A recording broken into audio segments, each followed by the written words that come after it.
All right, guys, let's talk about faith and let's talk about finances.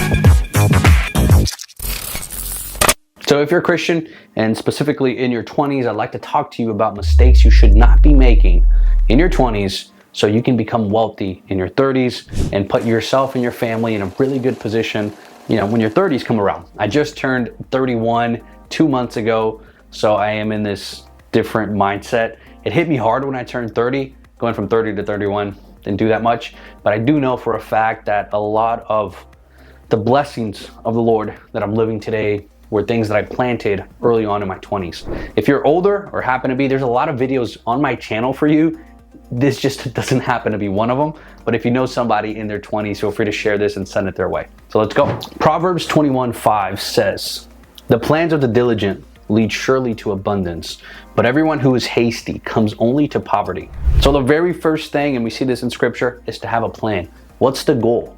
What's the objective? What are you trying to accomplish with your finances during your 20s to set yourself up for when you turn 30 essentially, or 40, right? We've talked about this in the past, but scripture says that a wise man leaves an inheritance for his children's children. And in this case, it doesn't just start when you're 50 or 60. This is something we start thinking about now. So if you are in your 20s and you're living day by day and don't really know what you want to do, what you're looking to accomplish, it's important for you to sit down, find a mentor, speak to somebody, start gaining some knowledge in this space so that you can build yourself a plan. When I was in my 20s, I had the opportunity to move out to Middleburg, Virginia. It was a very small town. And while I was out there was literally not a single church near me. I didn't have any friends or family out there. And I went out just to work. I was living on a farm. And I thought to myself, instead of me, complaining and making a bad situation out of this, why don't I just focus on what I'm here to do? So for roughly a full year, all I did was work. I would go to work from 9 to 5, and then I'd go out to downtown, like DC area, and then I would drive Uber on the weekends, roughly, at night. At the end of that first year, I was able to not only save more than enough money for a 30% down payment on my first townhouse, but I was also able to pay off my entire car, all of my credit card debt, and I still saved up enough money, not only where I had a decent amount invested, but I also had a couple of businesses and side hustles that I funded. And last but not least, I was in that same year able to save up enough money for my wedding. So here's what you got to do. Step number 1, identify what are your financial goals. Do you want to buy a house? Do you want to pay off your credit card debt? Do you have student loans? What's the goal? Once you have a goal and it's set, you need to actively track it. So track via a budget, a spreadsheet, whatever app you want to use. I personally love using the Rocket Mortgage app, which used to be TrueMill, but now it's called Rocket Money. It's a very good app and it's very intuitive, and especially if you're in your 20s, you're gonna love all of the emojis that they use in this app. The second mistake I see a lot of Christians making, especially in their 20s, is living way above their means. So they're racking up credit card debt, student loans, things that are unnecessary. Instead of starting to invest and getting like compound interest in your side, they're doing the exact opposite. Because if you waste your 20s, when you turn 30, there's gonna be a check coming that you're gonna have to cash. And you don't wanna do that. So you wanna not only plan, but you also want to essentially execute, right? One of the biggest mistakes we make is we believe that when we're 20s that we're gonna live forever. So let's spend and spend and spend. Big mistake. 2 things I'll say on this is avoid lifestyle inflation, which is essentially when you get a little bit of a pay bump. People want to take their lifestyle and go up with it as well, right? So if you get a 10% increase, well, you now also are going to increase your expenses by 10%. Instead, stay within your means and take those salary bumps or any side hustles that you do and put them towards a greater good, like a 401k, an investment portfolio, savings, or paying down debt. Luke 16:10 says, "Whoever can be trusted with very little can also be trusted with much, and whoever is dishonest with very little will also be dishonest with much." So if you have not been trustworthy in handling worldly wealth, who will trust you with true riches? By being responsible with your money, especially early on, will show the Lord that you are somebody that is responsible with not only financial and earthly things, but you can also do so with heavenly things, the actual things that matter. The third mistake, we talked a little bit about this in the second one, which is failing to invest. If you can take a small amount of money in your early 20s and just hold it there, until you turn 30, that little bit of money is actually going to become a significant amount of money in just 10 years. One of the biggest mistakes I see Christians make is they just don't educate themselves on what investments they should be applying for or doing in their 20s. So I want to give you 4 breakdowns on what I think you should learn and start digesting now to set yourself up in your 30s. Learn about different types of investments such as stocks, bonds, mutual funds, etc.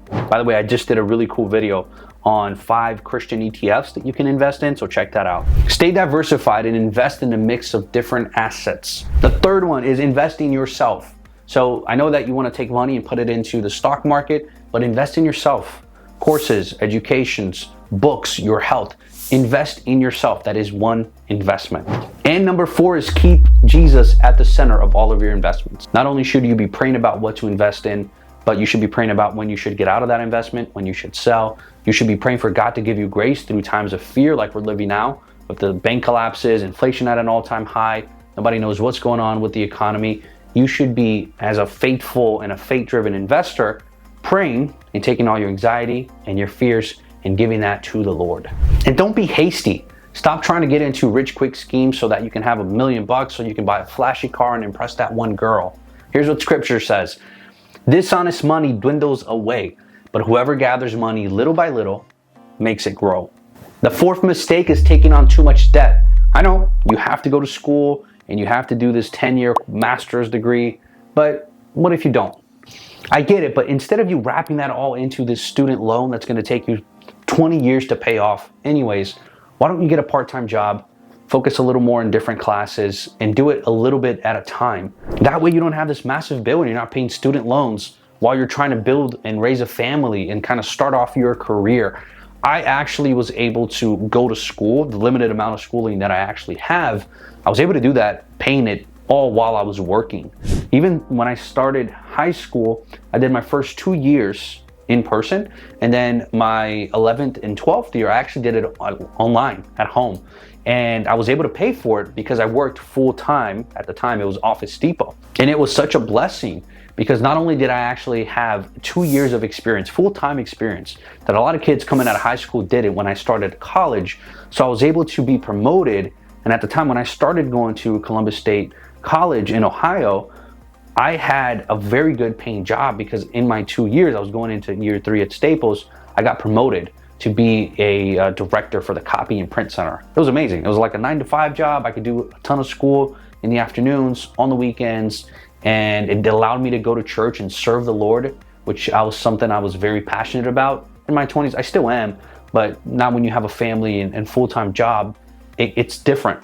When you're in your early 20s, you have so much to give. And that puts us right into the last thing I want to talk about, which is don't focus so much on material possessions. Ecclesiastes 5:10 says, whoever loves money never has enough. Whoever loves wealth is never satisfied with their income. This too is meaningless. So what I want you to do, instead of you being so focused on these material possessions, cultivate a mindset of gratitude for what you already have and what you're going to accomplish and the goals you're working towards. I was so hard on myself in my 20s and I wanted to save up so much money and invest so much money and do this and do that. And I think, like, looking back now, I was definitely too hard on myself. If I could go back in time, here's the advice I would give myself. Focus on experience and relationships rather than possessions. Practice gratitude for what you have now. The time, the opportunities, literally everything you're enjoying. Give generously. And one of the things for you to consider is a minimalist lifestyle. Prioritize quality over quantity. So instead of you having a ton of different shirts and all these brands, get a couple of really good shirts, a couple of really good shoes, instead of having a ton of different things. But anyways, guys, that is me.